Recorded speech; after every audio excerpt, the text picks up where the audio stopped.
Hello lovelies and welcome to today's video. So I recently found a video from back in May that for some reason I never posted, so I thought that's what I would share with you today. So this was made for a challenge, for a Facebook challenge, for an online a Facebook group I'm on. I believe this was actually for the Dina Wakley Media Group Facebook challenge back in May, and I'm pretty sure it was to use watercolors or to make a watercolor inspired page, and it did mention using water with your acrylic paints to give them a watercolor look, which is what I decided to do. Now I'm starting with tangerine and blushing. Now these are not two colors I tend to use often, which is why I tried to use them together. I'm trying to use new color combinations together. I really like how my go-tos are always blues and greens, and then to try and balance that I was going for a lot of pinks, so they became my go-tos. And so now I'm just looking for new color combinations, and this is one that I absolutely love. I love how these two colors come together, and they work beautifully together. So I'm adding some water to spread them around a bit and just making a base for my page, nice and simple. And then I'm going to dry that. So yeah, like I was saying, this was back in May, so this was for the May challenge. Now, to add some contrast, I got my black ink in my dauber, and I've just splodged some of that on the page. I love it when I get these big black ink spots.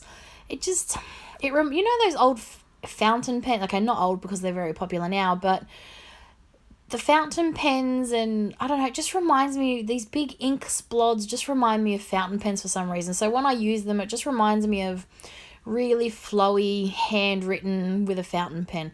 I don't know, that's just what comes to my mind when I see big, splodgy ink spots. So I do love throwing some of them on my page now and then, especially if I have a quote like this one. And I do love using the dauber because I just love how I get these big bold ones. But then I also use a fan brush to give me those little splatters as well. And I just love how the black contrasts really nicely with the orange and the pink.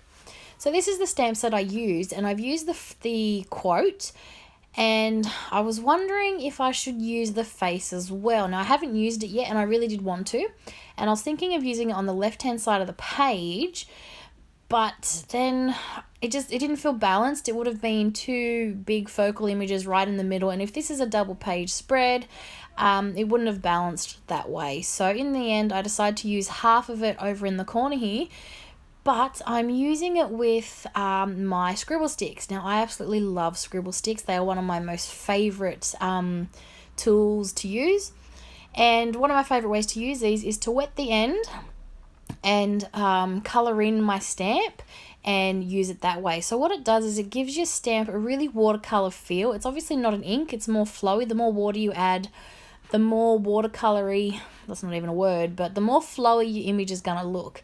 And I just absolutely love that technique. So that's what I do a lot of the time when I want a nice flowy look from a stamp.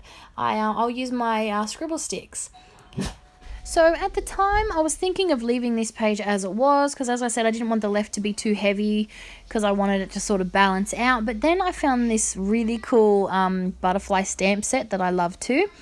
And I decided to once again use my scribble sticks. And so I'm just colouring in my scribble sticks and applying them to the page in random places. And yeah, that's pretty much going to be it for my page. I love this stamp set. It's one of my favourites. And like I said, I do love to use my scribble sticks to apply colour to my page, to my stamps. So I'm using the big one, and I felt that this really just tied this whole page together. It gave me something on the left so it wasn't too blank, but didn't overfill it so it looked too busy or too heavy, because I really wanted the focus to be on my quote and my image on the right hand side. So in the end, I just love how this came together, and it turned out to be one of my most favourite pages, and I adore the colour combo. So, I hope you have enjoyed the video. Thanks for watching, and I will be back really soon with a new video. I'm hoping to get a scrapbook video done in the next few days. So, yeah, I'll be back to share that with you soon.